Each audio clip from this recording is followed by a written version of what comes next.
ചുറ്റുമുട്ടിലതൊക്കെ നടക്കുന്നത് ഈ ദേശത്താണ്, ഈ കാവശ്ശേരി പൂരം എന്നുള്ളത്. ഒരു അമ്പലമാണ്. തമിഴ്നാട്ടിൽ നിന്ന് ഇപ്പോൾ ആൾക്കാർ വന്നുകൊണ്ട് ഇരിക്കാൻ തുടങ്ങി. അത് ഈ പ്രസിദ്ധമായിട്ടുള്ളത്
morning and welcome back to world like Tamil YouTube channel. And எல்லாருக்கும் ஒரு பெரிய இனிய காலை வணக்கம் பண்ணுறீங்களே. ஸோ எல்லாருக்கும் எப்படி இருக்கீங்க, நல்லா இருக்கீங்களா?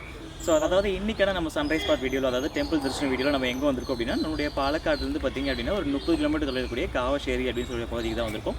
ஸோ இந்த காவஷேரி பகுதியில் இருக்கக்கூடிய ஸ்ரீ பரக்காட்டு பகவதி அப்படின்னு சொல்லக்கூடிய ஒரு கோவில் தான் நம்மளே இன்றைக்கான தரிசனம் பார்க்க வந்திருக்கோம். ஸோ அது மட்டும் இல்லை, ஸோ இந்த கோவிலை பற்றிய விசேஷங்களும் அண்ட் இந்த கோவிலை பற்றி சரித்திரங்களும் தொடர்ந்து தெரிஞ்சுக்கலாம். அந்த தொடர்ந்து வீடியோ ஸ்கிப் பண்ணாமல் பாருங்கள்.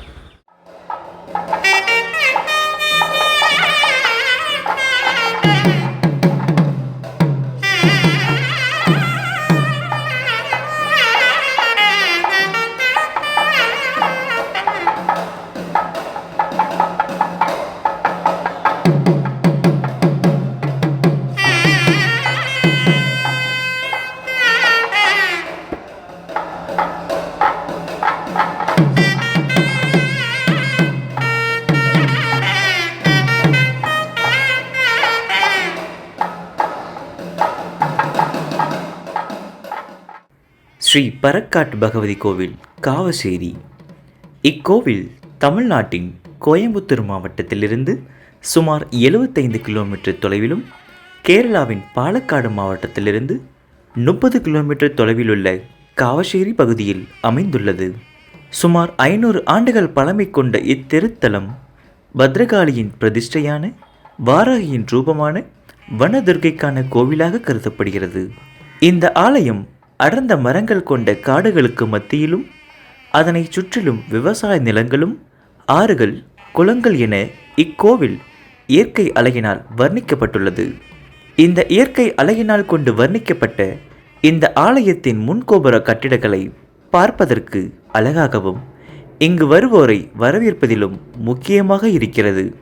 வானுயர்ந்த இக்கோபுரமும் பல வடிவ கட்டிடங்களும் கொண்ட இக்கோவில் கேரளத்தின் மலபார் தேவசம் பாதுகாப்பில் தற்பொழுது இருந்து வருகிறது. பல நூறு ஆண்டுகளுக்கு முன்னர் அம்பிகை வடிவமான துர்க்கை என்னை மூகாசுரன் என்ற அரக்கனை கொல்ல முயலும் பொழுது அவனுடைய இரத்தத்தில் பல அசுரர்கள் உருவானதாக சொல்லப்படுகிறது. அப்பொழுது அத்தனை அசுரர்களையும் துர்க்கை என்னை கொன்றதாகவும், அதில் பரா என்ற ஒரு அசுரன் மட்டும் அன்னை இந்த காட்டில் கொன்றதாகவும் கூறப்படுகிறது. அன்றிலிருந்து இவ்விடம் பரக்காடு என்றும் பரசேரி என்றும் அழைக்கப்படுகிறது. ஆரம்ப காலத்தில் துர்க்கை என்னை பூர்வீகம் வேறு இடம் இருந்ததாகவும் சொல்லப்படுகிறது. பின்னர் அங்கிருந்த அன்னை தனது பயணத்தை துவங்கி இந்த காவஷேரி பகுதியில் நிறைவு செய்து இங்கு குடியேறியதாகவும் சொல்லப்படுகிறது. இங்குள்ள மூலஸ்தான அறையில் அன்னை தேவியானவள் பார்ப்பதற்கு அழகாகவும் பெரிய சிலை வடிவிலும் அமர்ந்து காட்சி தருகிறாள். ஜாதி மதம் பாகுபாடின்றி ஏராளமான பக்தர்கள் இக்கோவிலுக்கு வருகை புரிவது மட்டுமின்றி இந்த அன்னையை தரிசித்து செல்கின்றனர். இந்த பரக்காடு பகவதி என்னும் இந்த அன்னை மாங்கோட்டு பகவதி, தென்னிலாபுரம் பகவதி ஆகியோருக்கு சகோதரியாக கூறப்படுகிறது. பொதுவாக ஸ்ரீ பரக்காட பகவதி என்றால் பூரம்தான். அதுவும் காவசேரி பூரம் என்பது வெகு விமர்சையாக கொண்டாடப்படும் திருவிழாவாகும். இந்த பூரம் திருவிழாவின் வருடத்தில் மார்ச் மற்றும் ஏப்ரல் மாதங்களில், அதாவது பங்குனி உத்திரம் என்னும் நாளில் நடக்கும். அப்பொழுது இங்கு சுற்றியுள்ள ஏராளமான ஊர்களிலிருந்து மக்கள் கலந்து கொள்வது வழக்கம். பூரம் திருவிழாவின் பொழுது இங்குள்ள அம்பிகை ஒவ்வொரு ஊர்களிலிருந்தும் மூங்கில் மரம் நட்டு ஊர்வலமாக இக்கோவிலுக்கு எடுத்து வருவது வழக்கமாக காணப்படுகிறது. மேலும் ராமாயண மாதம் என்னும் சொல்லக்கூடிய நவராத்திரி விழாவும் இக்கோவிலில் சிறப்பாக கொண்டாடப்படுவது வழக்கமாகும். பல பாரம்பரியங்களும் நடைமுறை சடங்குகளும் கொண்ட இந்த ஆலயத்தில் கடுமுதிர பாயாசம் என்னும் சிறப்பு பிரசாதமும் பக்தர்களுக்கு கொடுக்கப்படுகிறது. இக்கோவிலில் மற்றொரு பிரதான வழிபாடாக அனுதினமும் மட்டுமின்றி திருவிழாக்களின் பொழுதும் அம்பிகைக்கு வெடி வழிபாடு என்னும் வழிபாடு சிறப்பு வாய்ந்ததாக கூறப்படுகிறது. இங்கு வரும் பக்தர்கள் தங்களது எண்ணங்கள் நிறைவேற பிரசன்ன பூஜை, திரிகால பூஜை, இரத்த புஷ்பாஞ்சலி என இன்னும் பல பூஜைகள் போன்றவற்றை அம்பாளுக்கு சிறப்பாக செய்வது பெரிதாக பார்க்கப்படுகிறது. இத்தனை சிறப்புகள் கொண்ட இந்த ஆலயத்திற்கு நாமும் சென்று இந்த அம்பியை வழிபட்டு நம்மில் சிறப்புறுவோம். ஸோ வணக்கம் நண்பர்களே, அதாவது இன்றைக்கு நம்ம வந்திருக்கக்கூடிய காவசேரி பக்கத்தில் இருக்கக்கூடிய ஸ்ரீ பரக்காட்டு பகவதி அம்மன் கோவில் தான் வந்திருக்கோம். ஸோ இந்த கோவிலை தெரிஞ்சுக்கிறதுக்கு முன்னாடி இந்த கோவில் வந்து ஷூட் பண்ணுறதுக்காக பெர்மிஷன் கேட்டிருக்கோம். ஸோ இவங்க தான் அந்த டீம். ஸோ இவங்க தான் பெர்மிஷன் கொடுத்தாங்க. ஒரு சேர்மன், மேனேஜர்ஸ் எல்லாமே இருக்காங்க. ஆல்சோ மேல்சாந்தி கூட இருக்காங்க. ஸோ இவங்க கிட்ட இந்த கோவிலோட விசேஷங்கள் தெரிஞ்சுக்கலாம். ஸோ முதல்ல எல்லாருக்கும் ஒரு பெரிய வணக்கம் பண்ணலாம். நமஸ்காரம். உங்களை அறிமுகப்படுத்திக்கோங்க. உங்கள் பேர்? சிவானந்தன். Trustee chairman. சேர்மன். ஆனால் நீங்கள்? வினோத் பாபு, ட்ரஸ்டி. ட்ரஸ்டியாக இருக்கீங்க. ஆனால் உங்கள் பேர்? பேர் Sitharaman, temple manager. Okay, Sitharaman, temple manager. Ramachandran. So இவர் வந்து மேல்சாந்தி, இவர் ராமச்சந்திரன். ஸோ இவர் தான் மேல்சாந்தியாக இருக்காரு. ஸோ அண்ணா, இந்த கோவிலுடைய சரித்திரம் எத்தனை காலம் உள்ள വർഷങ്ങൾ കോവിലാണത്? ഇതെന്ന് പറഞ്ഞാൽ വർഷങ്ങളെ പറയാൻ പറ്റില്ല. അത്രയും വർഷങ്ങൾ, ഒരു 500 വർഷം എന്നൊക്കെ, 500 അതിற்கு അപ്പുറം. ഓക്കെ, അതൊന്നും കൂടുതലൊക്കെ വരും. എത്ര കാലമുള്ള വർഷങ്ങളാണ്? 500 വർഷങ്ങൾ. ഇതിൻ്റെ ചരിത്ര രേഖകളൊക്കെ ഉണ്ട്. അതൊക്കെ നമ്മൾ മ്യൂസിയത്തിലുണ്ട്. അതായത് തിരുവനന്തപുരം, അതായത് കേരളത്തിലെ അതായത് തലസ്ഥാനത്തിലെ ഒരു മ്യൂസിയം ഉണ്ട്. അവിടെ ഇതിൻ്റെ ചെമ്പോല അതെല്ലാം ആർക്കിയോളജിയിൽ. ഇപ്പോൾ ഇവിടുത്തെ എന്ന് പറഞ്ഞാൽ ഇവിടെ വർഷങ്ങളെ 32 ഏക്കർ സ്ഥലമാണ് ഇതിൻ്റെ മൊത്തമുള്ളത്. ഭൂപരിഷ്കരണത്തിൽ കുറേ ഇതെല്ലാം പോയി, പിന്നെ ഭൂമികളെല്ലാം നഷ്ടപ്പെട്ടു പോയിരിക്കുകയാണ്. ഇപ്പോൾ 32 വർഷത്തെ അല്ല, 32 ഏക്കർ സ്ഥലം ഇപ്പോഴും ഉണ്ട്. ഓക്കെ. അപ്പോൾ ഇവിടെ ഉള്ളതെന്ന് പറഞ്ഞാൽ ഇവിടെ വളരെ പ്രസിദ്ധമായിട്ടുള്ള പൂരം നടക്കുന്നുണ്ട്. ഏറ്റവും വലിയ പൂരം നടക്കുന്ന, കേരളത്തിലെ ഏറ്റവും വെടിക്കെട്ടും മറ്റുള്ളതൊക്കെ നടക്കുന്നത് ഈ ദേശത്താണ്. ഈ കാവശ്ശേരി പൂരം എന്നുള്ളതിൽ തന്നെ 3 ദേശക്കാരുണ്ട്. ഓക്കെ. അത് പിന്നെ കാവശ്ശേരി, കഴനി, വാവള്ളിയാരം, പകൽപ്പൂരം, അങ്ങനെ ഒരു വെടിക്കെട്ട് ഇതൊക്കെ നടക്കുന്നുണ്ട്. പിന്നെ ഇവിടെ കൂടുതലും കാര്യങ്ങൾ നടക്കുന്നത് നമ്മളുടെ പിന്നെ എഴുത്തിനിരുത്തൽ, അതായത് വിജയദശമി 9 ദിവസം ഇവിടെ മഹാവിശേഷം, നവരാത്രി.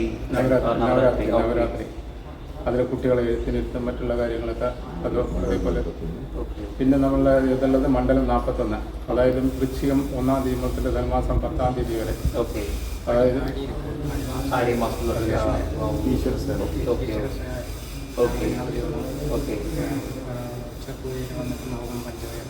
ஓகே. சாயந்தரம் இதுக்கு ஒரு குருக்கு ரெண்டு ஆச்சாரம் இருக்கு, தந்திரி.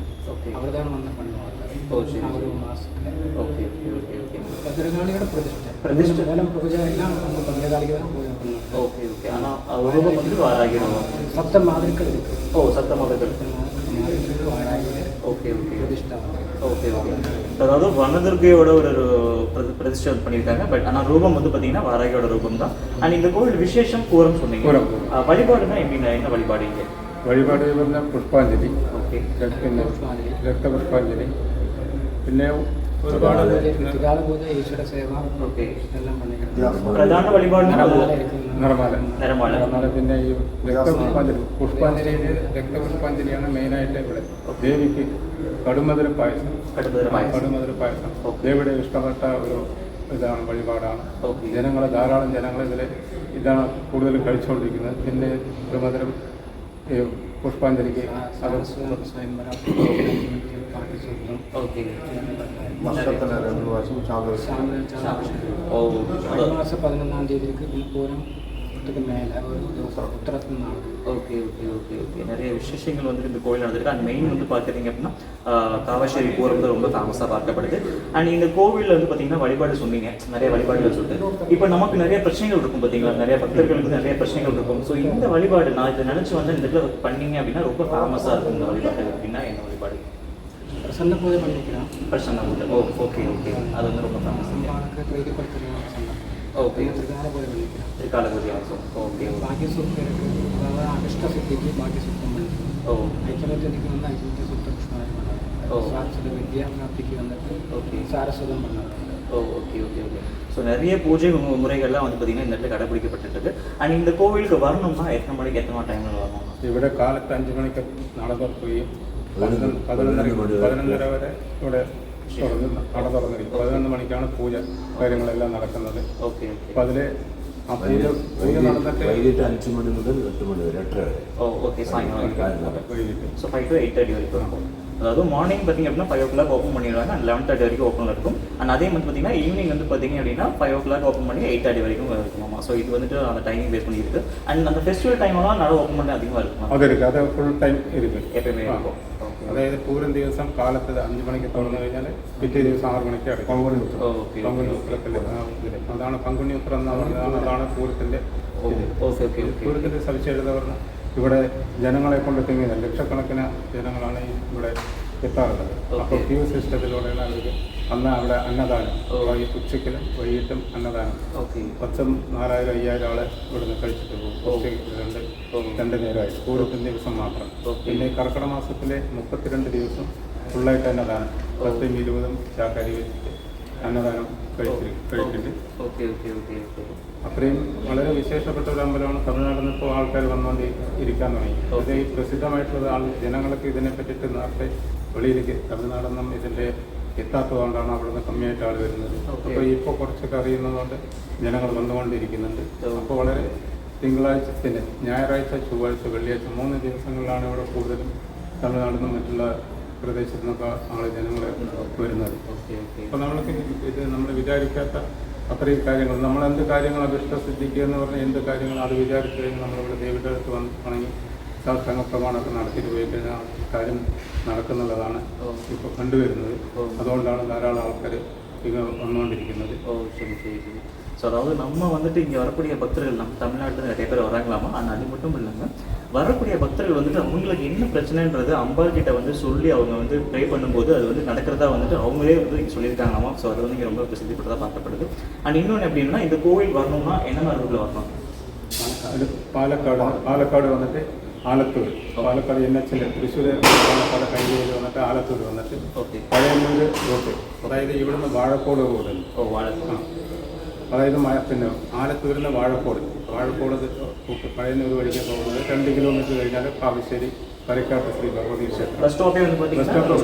ഇവിടെ പരക്കാട്ടുകാവ് ബസ് സ്റ്റോപ്പാണ് ഇതിലുള്ളത്. അപ്പോൾ ഇവിടെ വന്നു കഴിഞ്ഞാൽ ഇവിടുന്ന് ഒരു 200 മീറ്റർ നടന്നു കഴിഞ്ഞാൽ അതെ കാട്ടിൻ്റെ ഉള്ളിലാണ് 24 ഏക്കർ. ஸோ அதாவது பார்த்தீங்க அப்படின்னா கிட்டத்தட்ட 24-25 ஏக்கர் கூட காட்டுக்கு நடுவில் இருக்கக்கூடிய ஒரு வனதுபுரி கோவில் தான் இந்த கோவில். அண்ட் இந்த கோவில் விசேஷம் சரித்திரங்கள் நிறைய விஷயம் நிறைய சொல்லியிருக்காங்க. ஸோ சேர்மன் ஆல்சோ சொல்லியிருக்காங்க, மேனேஜர் சொல்லியிருக்காங்க. ஸோ இவ்வளோ விஷயம் எங்கிட்ட சொல்லியிருக்கீங்க. இதை பார்த்துட்டு நம்ம மக்களுக்கும் ஒரு பெரிய விஷயம் நான் தெரியப்படுத்திருக்கீங்க. ஸோ ரொம்ப சந்தோஷம், நான் ரொம்ப நன்றி நன்றி மக்களே. பிரசித்தி பெற்ற இத்திருத்தலத்தில் வாரத்தில் அனைத்து நாட்களிலும் செவ்வாய், வெள்ளி, ஞாயிறு போன்ற முக்கிய விசேஷ நாட்களிலும் அதிகளவில் பக்தர்கள் இந்த பகவதி அம்மனை தரிசித்துச் செல்கின்றனர். அன்பர்களே, இன்றைக்கி நம்ம தரிசனம் பண்ண காவஷேரி பகுதியில் இருக்கக்கூடிய ஸ்ரீ பரக்கோட்டுக்காவு பகவதி க்ஷேத்திரம் அப்படின்ற கோவிலை தரிசனம் பண்ணோம். அண்ட் இந்த கோவில் வந்து பார்த்திங்க அப்படின்னா கிட்டத்தட்ட ஒரு 500 ஆண்டுகள் வருஷங்கள் இருக்கக்கூடிய பழைய கோவில் தான். அண்ட் சுற்றிலும் பார்த்திங்க அப்படின்னா ஒரு 25 ஏக்கர்ஸ் ஆஃப் காடு. ஸோ அந்த காட்டுக்கு நடுவில் தான் இந்த கோவில் அமைஞ்சிருக்கு. அண்ட் சீரியஸாக சொல்லணும் அப்படின்னா ரொம்ப ப்ளசண்ட்டான ஒரு சூழலுங்க. ஆக்சுவலாக நானும் ரொம்ப நேரம் வெயிட் பண்ணி, எனக்கு மார்னிங்கே வந்து இவ்வளோ தூரம் வெயிட் பண்ணி அந்த சுவாமியை பார்க்கும்போது ஸோ நமக்குள்ளே மனசுக்குள்ளே 1000 பிரச்சனைகள் 1000 வேதனைகள் இருந்தாலும் அந்த அம்பாளோட முகம் பார்த்தோம் அப்படின்னா அது எல்லாம் மறந்து போயிடும்னு சொல்லுவாங்களோ. அது சீரியஸாக நான் என்ன சொல்கிறது, இந்த இதில் பார்த்தேன். நான் அம்பாளோட முகம் பார்க்கும்போது ரொம்ப அழகாக இருந்தது. அண்ட் பார்த்துட்டு என்ன மனசுக்குள்ள என்னென்னமோ வேணும்லாம் தோணுச்சு. பட்டு அம்பாவை பார்த்தவனுக்கு இப்போ என்ன வேண்டும்னு தெரில. அந்த அம்பாவை பார்த்தா போதும் அப்படின்ட்டு ஒரு பெரிய சந்தோஷம் இருந்தது. அண்ட் பார்த்தது ரொம்பவே சந்தோஷமாக இருந்தது எனக்கு. அண்ட் ஓகே, ஒரு அழகான கோவில் தரிசனம் நல்லா பார்த்துருப்பீங்க. அண்ட் இந்த கோவிலை பற்றின விசேஷங்கள், சரித்திரங்கள், அப்புறம் இந்த கோவில் டைமிங் எப்போ வர்றது, ஸோ எப்படி வர்றது, ஸோ எல்லாமே பார்த்திங்க அப்படின்னா உங்களுக்கு ஆல்ரெடி தெரிஞ்சிருக்கும். அண்ட் அது இல்லாமல் டிஸ்கிரிப்ஷனில் வந்துட்டு உங்களுக்கு எல்லாமே டீட்டெயிலாக கொடுத்துறேன். அண்ட் மறக்காமல் எல்லாம் செக் பண்ணி பாருங்கள். அண்ட் இந்த வாரத்துக்கான கோவில் பதிவு, அதாவது நம்ம காவச்சேரி பக்கக்கூடிய ஸ்ரீ பரக்கோட்டுக்காவு அப்படின்னு சொல்லக்கூடிய பகவதி சேத்திரத்தை தாராளமாக பார்த்து ரொம்பவே சந்தோஷமாக என்ஜாய் பண்ணோம். அண்ட் இந்த கோவிலை கொடுத்தது ரொம்பவே சந்தோஷம். அண்ட் தொடர்ந்து அடுத்த வாரம் எந்த இடத்துலேருந்து ஒரு கோவில் பார்க்கலாம், அண்ட் என்ன மாதிரி ஒரு அழகான இயற்கை காட்சிகளை பார்க்கலான்னு சொல்லிட்டு உங்களோட சேர்ந்து நானும் வெயிட் பண்ணிகிட்டு இருக்கேன். ஸோ இது வரைக்கும் வீடியோ வாட்ச் பண்ண எல்லா அன்பர்களுக்கும் ஒரு பெரிய பெரிய மனமார்ந்த நன்றிகளை தெரிவிச்சுக்கிறேன் நண்பர்களே. அண்ட் தொடர்ந்து அடுத்த வாரம் சந்திப்போம். டாடா மக்களே, பாய்.